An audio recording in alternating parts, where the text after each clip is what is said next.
사이다 무비튼. 내 이름은 김도훈. 지극히 평범한 싱글파파다. 10년 전 아내가 불륜난과 도망가버린 탓에 그때부터 나 혼자 딸을 키워왔다. 혼자서 아이를 키우려니 힘든 점도 많았지만 주변 사람들의 도움으로 어찌어찌 지금까지 키울 수 있었다. 고3이 된 딸은 열심히 수능 공부를 하고 있고 가능한 나도 딸을 돕고 있다. 요즘엔 집안일도 적극적으로 도와주려고 해서 참 고맙다. 빨래나 요리는 나보다 더 잘하는데 특히 빨래에 관한 잔소리를 자주 하는 편이다. 아빠, 양말은 뒤집어 놓지 마세요. 아, 미안. 친구들은 누가 부모인지 모르겠다며 농담을 건네곤 한다. 내가 잘 가르친 건지 아니면 딸의 성격인 건지는 몰라도 똑부러지고 성실한 아이로 자라준 나의 자랑스러운 딸이다. 옛날엔 난 왜 엄마가 없어? 와 같은 곤란한 질문을 할 때도 있었지만 지금은 다 커서 그런 질문도 하지 않게 되었다. 자세한 얘기는 하지 않았지만 아무래도 대충은 눈치채고 있는 듯했다. 그러던 어느 날 퇴근하면서 장을 보고 있는데 누군가가 나를 불러 세웠다. 대체 누구지? 싶어서 뒤를 돌아보자. 오랜만이네. 나야. 누구세요? 뭐래? 당신 부인이었잖아. 누구신데요? 전 모르겠는데요? 장난하지 말고. 나를 불러 세운 건 10년 전. 가족을 버리고 도망간 전처였다. 사랑하는 사람이 생겼어요. 그 사람에게 떠나려고 합니다. 그럼 안녕, 아내가. 편지 한 장 남기고 불륜남과 함께 도망가 버린 것이다. 그땐 결혼한 지도 얼마 안 됐고 딸도 아직 어려서 상황 파악을 할 겨를조차 없었다. 집에 돌아와 보니 예금 통장과 집 금고에 넣어둔 비상금이 사라져 있었다.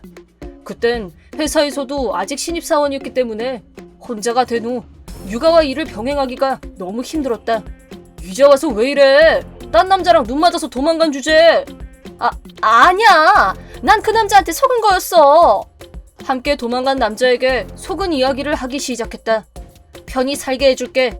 뭐든 다 사줄게.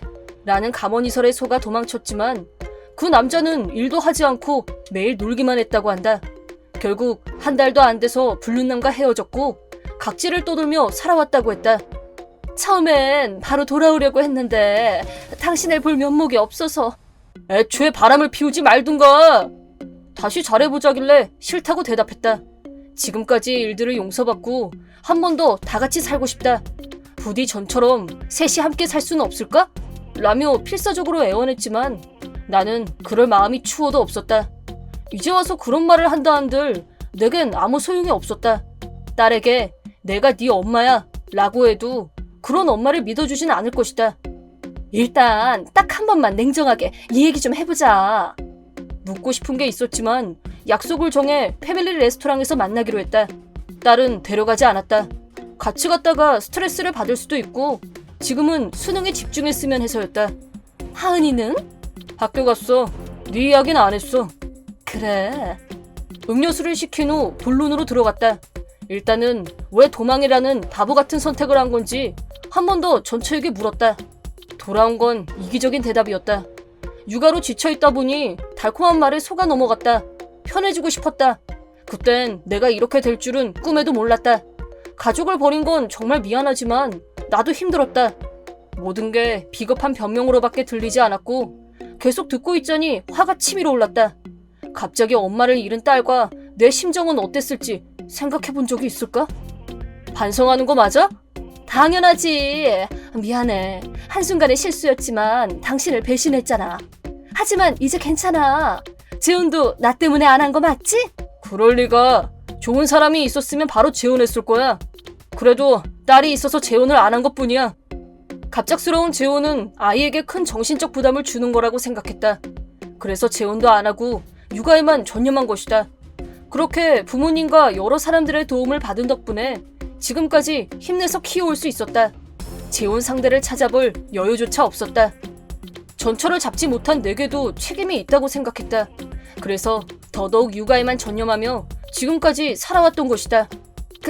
그치만 하은이한텐 엄마가 필요하잖아. 그럴지도 모르지. 솔직히 전처의 말엔 동의할 수밖에 없었다.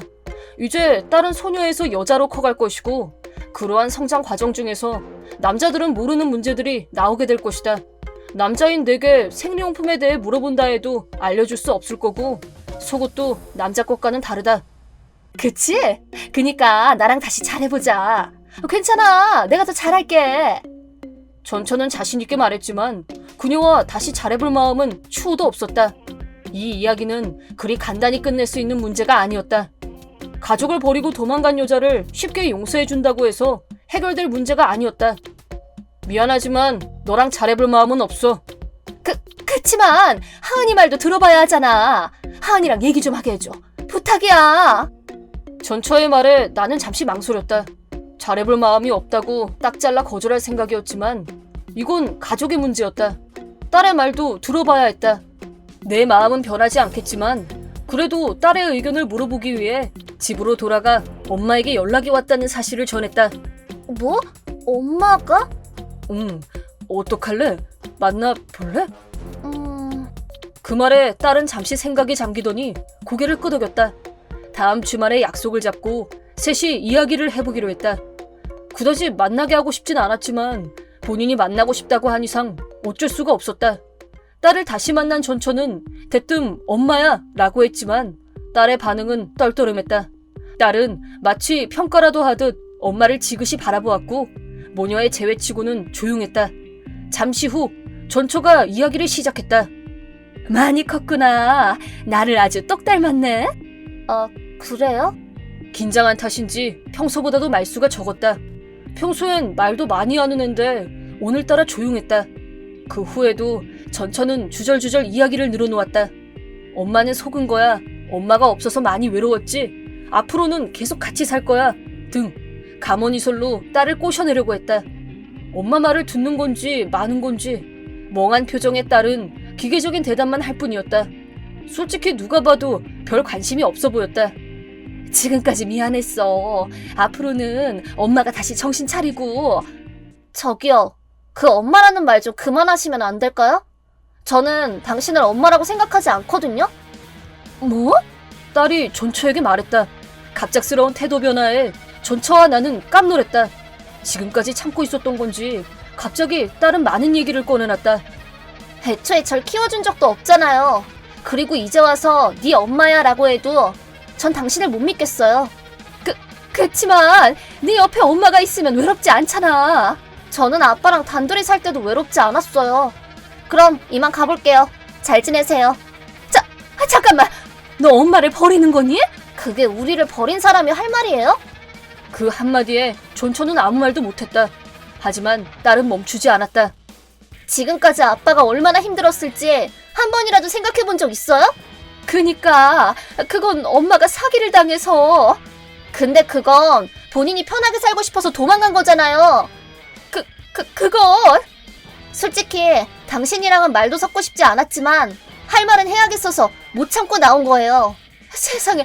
그럼 나를 만나러 온 게 아니었단 말이야? 왜 제가 미치지 않고서야 날 버리고 딴 남자랑 도망간 당신과 속 좋은 이야기를 해야 되는 거죠? 그렇게 딱 잘라 말하고는 가게를 나갔다. 가게를 나간 후에도 딸은 화가 나 있었다. 딸은 그저 불만을 말하고 싶었던 것 같다. 이 기회에 자기 멋대로 가정을 망쳐놓은 여자에게 한마디 해주고 싶었던 거겠지. 그 후에도 몇 번이나 연락이 왔지만 번호도 삭제하고 만나지 않았다. 훗날 듣게 된 거지만 전처는 도박에 빠져 빚까지 지게 됐다고 한다. 혼자 그 빚을 감당할 수 없게 되자 나와 합쳐서 내게 모두 떠넘길 속셈이었던 거다. 현재는 술집에서 일하고 있다고 한다. 1년 전에는 술집 손님에게 사기를 쳐서 감옥에도 다녀온 적이 있다고 했다. 그 후 딸은 무사히 중학교를 졸업하고 고등학교에 입학했다. 제1지방 고등학교에 입학한 기념으로 함께 파티를 했다. 학비 등 걱정해야 할 일이 아직 산더미 같지만 딸과 함께라면 뭐든 해낼 수 있을 것 같다. 한편 전처는 우리를 만나고 난 후 부모님께도 찾아간 듯했다. 부모님께 10년이나 연락을 하지 않은 탓에 그동안 대체 뭐라고 돌아다녔냐고 지독하게 혼이 났고 영까지 끊긴 듯했다. 돌아갈 곳이 없어진 전처는 또다시 사기를 치다 경찰에 붙잡혔다. 그리고 현재는 교도소에서 살고 있다. 빚을 갚기 위해 사기를 쳤지만 생각처럼 잘 풀리진 않았나 보다. 이번 영상은 어떠셨나요? 재밌게 보셨다면 구독, 좋아요에 댓글까지 달아주시면 감사하겠습니다. 그럼 다음 이번 영상에서 만나요.